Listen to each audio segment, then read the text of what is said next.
Hello my friends, let's start this video from the good news for Ukraine, and what is good for Ukraine is not good for Russia. For example, the Russian submarine Novorossiysk is under distress, so emergency situation appeared on board. I have multiple reports about this one, so actually two naval vessels of Russian Federation reportedly sustained major technical failures. There are two separate incidents, one in Mediterranean and the other one in Azov Sea region. So Russian channel VGK OGPU report that September 27th, so it was yesterday, the project 636.3 submarine Novorossiysk experienced a critical malfunction in its fuel system while operating in Mediterranean Sea. And yeah, it's not a nuclear-driven submarine, no, it's an electrical diesel submarine, the standard one, but it is, after all, an attack submarine which could be used against some of our allies, potentially, again. The technical malfunction caused the leak of the fuel. It is not good, yes, for environment, after all, but it's not an oil tanker, so the quantity of the diesel fuel, after all, is not that huge, again, compared to the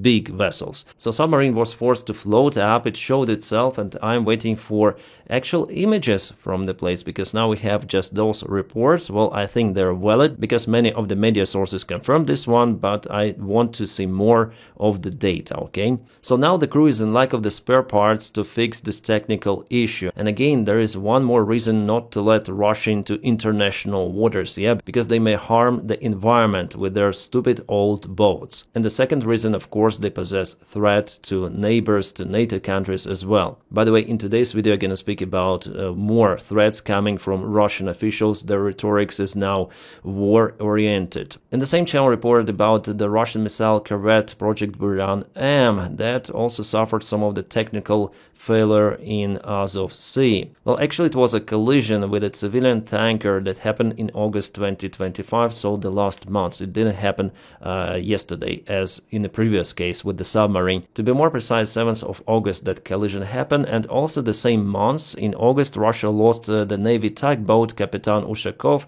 It sank down during the final outfitting in the Baltic shipyard St. Petersburg. Russia even claimed that it was the Ukrainian strike, but now we don't have the evidence of that one. So Russia every month has some of the troubles with their navy, which is overall is a good thing for Ukraine, because Russia is losing its capabilities elsewhere, on the ground, in the water, in the air.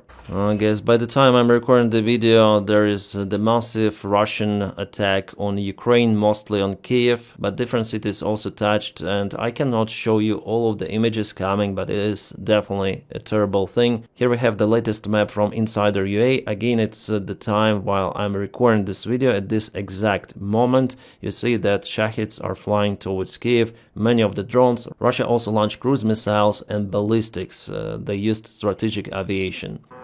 Yeah, Shahid drones are spotted in the skies, and it's one of the biggest attacks of Russian Federation on the Ukraine for the last few months. This image shows just the private households out there in Borshcheyivka district of Kiev. Also, you can see the smoke is coming from the further place. So Kiev was hit today. Civilian infrastructure. It is not a freaking military base. Those are just the houses of civilians. Here we have the trajectory, so yellow are the drones, red are cruise missiles, and blue is ballistics. The target for them was Starokonstantinov military airfield of Ukraine, which is under constant attacks. Poland closed its airspace just in case. Over the eastern side of Ukraine, they also scrambled their F-16s to patrol the skies. P-8 Poseidon aircraft is performing surveillance in that area, as well as the oil tanker was lifted to refuel F-16s. So again, we see that Russia is oriented to escalate this war. By the time Ukraine targets just refineries, just military targets, Russia hits for purpose Ukrainian civilians. Also, guys, the situation with the Zaporizhzhia nuclear power plant is getting completely out of hand. The station is blacked out for the third consecutive day, and today it's already the fourth day. Just 18 emergency generators are driving the station with emergency power supply, which is crucially needed for it to operate. Without it, you cannot control reaction, so the scenario as in Fukushima Fukushima is pretty much possible if station stays without electrical power, so reactors they overheat and explode. But Fukushima is a kindergarten compared to Zaporizhia nuclear power plant, which is the biggest out there in the Eastern Europe. The Guardian published a very precise report about the situation with nuclear power plant. The International Atomic Agency is also concerned about the case, and they also afraid about the possible nuclear disaster. All of the experts for now compared to Fukushima, where definitely main electrical power supply was lost. And on the screenshot you may see some of the power lines which are leading to the station, located 30 kilometers west of Mariupol, and those power lines, as reported, were damaged. The power lines which are feeding the station, they are coming also from Ukrainian controlled territory, and just not long time ago Russia damaged those. If we draw a parallel with Fukushima, their station stayed 3 days without electrical supply, and then a blast happened that ruined the reactor and the reactor building itself. In Chernobyl, there was just a single reactor that exploded, and it was way smaller compared to the reactors in Zaporizhia nuclear power plant. Well, Russians report about the Ukrainian strike on a local substation. They said it was the drone attack, but on those satellite images we see nothing there. It was as before, just some of the more traces on the ground from the cars, that's it. It seems like Russians are doing something with the power lines themselves. And about the diesel generators, sorry, I was wrong, not 18 generators are working, only 7 of them. Totally 18, but 7 in service. At the same time, Russia continued to report about the damage of the substation, and they are unable to fix it because of the Ukrainian strikes. But again, if we check out the satellite images, there are no strikes visible. Plus, Russians say that the station may run for 20 days more on diesel generators. They say it's kind of the reliable state, but International Atomic Agency disagrees with this. Experts say that Russians cut the power lines for purpose because they want to apply the new power lines which will cut Ukraine completely, and that new power line may allow Russians to move one more reactor of the station from its idle state and to produce electricity for occupied territories and also for Russia. But Atomic Agency says that it's very, very risky, especially during the wartime in Ukraine. But Russians, they don't understand it, and they experiment again as Soviets did with Chernobyl. Guys, the situation there is very, very risky, because if something happens to the station, all of the Europe and probably even Asia would feel it. I hope that we're not gonna witness one more Chernobyl or several times more than Chernobyl tragedy. Guys, one more step in this global escalation. Russia started to use rhetorics which it used already against Ukraine back in 2021. Yeah, right before the war had started. So Lavrov in United Nations, somehow he got his voice out there. He was really threatening NATO. He said that NATO poses threat somehow, not only to Russia and China. The alliance is seeking to encircle Eurasia military. But Russia declares its readiness for negotiations aimed at eliminating the root causes of the conflict in Ukraine. And I listened to that speech. He meant 2008, then Putin was proclaiming some restoration of the Soviet Empire, and 2021, the ultimatum from the Russian side for NATO to withdraw the forces from the Eastern Europe entirely. And after that, Russia started the war in Ukraine. So the root cause is not connected to Ukraine. Russia wants to restore its influence as it was in the Soviet Union, including Poland, Baltic countries, Czech Republic, Slovakia, Moldova, Romania, and many more. Also could be Finland, because there was some time ago then it was the part of the Russian Empire, so Putin may aim to that as well. Any aggression against Russia will be met with tough response, and NATO and the European Union should have no doubt about it. But we see that aggression is coming just from the Russian Federation with all of those drone attacks and violations of the airspace of the NATO countries. Europe is not doing anything of that, but Russia says, oh, those are not our drones, we have nothing to do with that, as Peskov mentioned before, yeah? Russia places certain hopes on continuing dialogue with the United States and sees the current United States administration a willingness to pursue pragmatic cooperation between the two countries. Yeah, obviously they admire Donald Trump, one more dictator out there, or an idiot who wants to become a dictator. By the way, guys, I'm gonna film the videos about United States politics, including United States politics, on my another channel. The link for it is in the video description just below. And just 5 days ago, Putin said about the possible response from Russia on escalation coming from NATO. And Russia may even use a technical military measures, материально-технические методы. Exactly the same words, letter in letter, he said about Ukraine in 2021, few months before he started his infamous so-called special military operation. So the threat is definitely a huge one, and we should take it seriously. If you think that Russia is not capable, think again. They still have a joker in the sleeves. Actually, several of the jokers. For example, one of those is the announcement of the massive mobilization in Russia. If Russia mobilizes 1 million soldiers, what can Europe do with that? Tell someone in Germany, tell someone in Spain, Portugal, or whatever country you take. Tell them to fight against the Russian army. Do you think there will be many more volunteers? Well, there could be, I think, especially in countries like Poland. But speaking about Baltics, the population is not that huge. So Russians absolutely may attack and gain control over entire Baltic countries. Cutting just 60 kilometers of Suwalki corridor, establishing their control, it might definitely take them not that much time.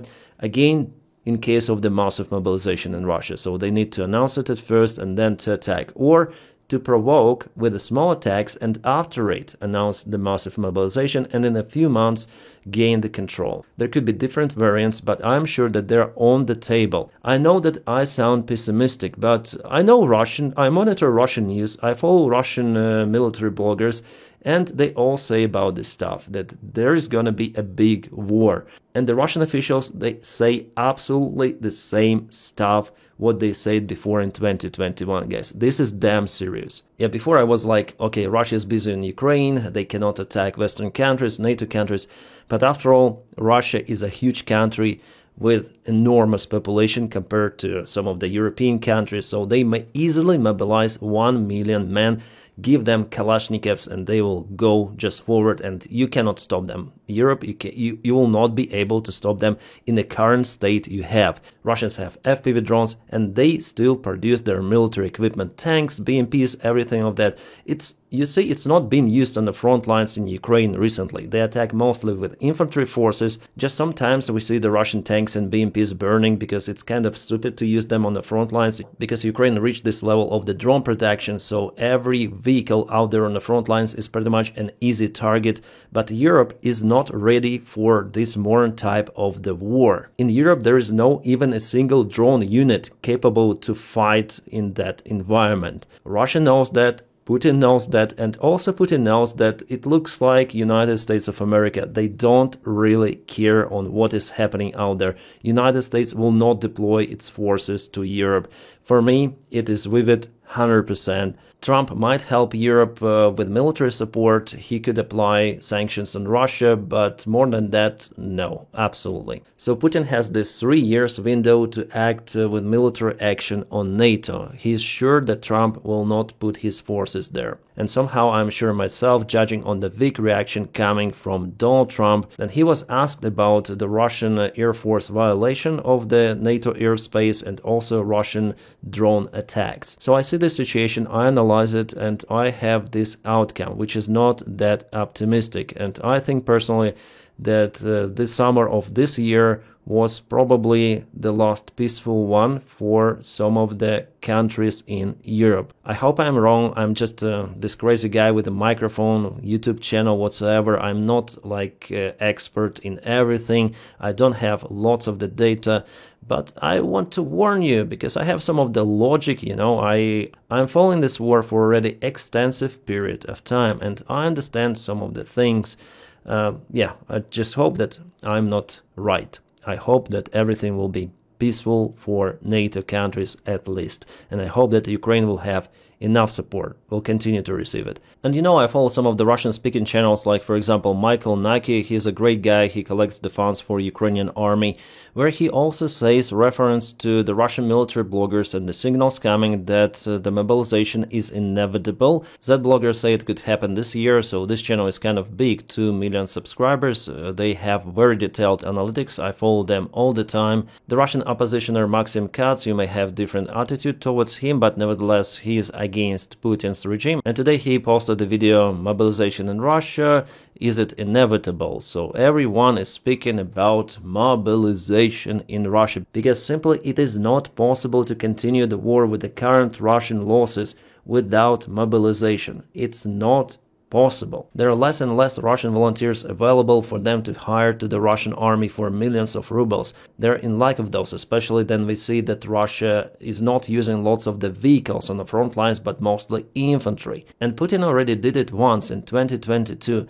He announced the mobilization, but now he scrutinized everything more precisely. I mean, the Russian mobilization system and army was reformed, and no one is capable to escape Russia any longer if he is in the list to be mobilized. Just needs a signal, and this trap will be closed for many of the Russians, and they will be conscripted to the Russian army right away. So the last time they hired, as they say, 300,000 soldiers, so why not to hire 1 million at least this time? Because, Russia needs those. I think that this variant is pretty much possible, I would say even inevitable, because Russian society is inactive. They don't care about their own losses. 1 million soldiers were wasted already in this war without any sustainable territorial gains. No any big city of Ukraine except Mariupol was occupied for 3.5 years. But Russians are not even protesting. Putin knows that. Putin sees everything,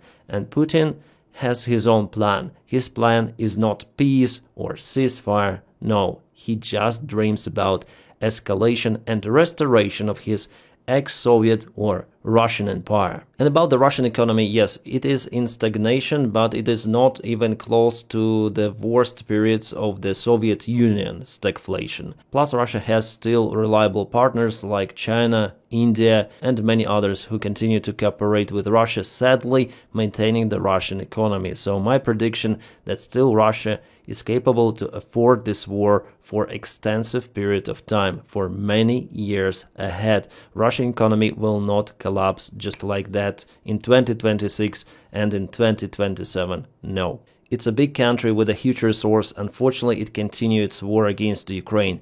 But Ukraine, in general, is very capable. I'm very surprised that Ukraine handles it for 3.5 years of the war. Soon it's gonna be 4 years of the war. Remember the First World War. For the 4 years, empires collapsed. Russian Empire, Austro-Hungarian Empire, Ottoman Empire. Germany lost the war without the war being on their own territory. So Ukrainian society handles this long-term war, I would say, quite well, very well. Still, Ukrainians have the spirit to resist, and Putin will not be able to occupy Ukraine because the Ukrainian army, I would say, is the most capable out there in Europe. Saying that, my friends, I call you to support me on Patreon or on membership of this YouTube channel. Thank you so much for maintaining my motivation to continue filming videos. And I hope that the next video of mine will be about only positive news. My friends, I wish you all a peaceful sky wherever you are, and have a great time.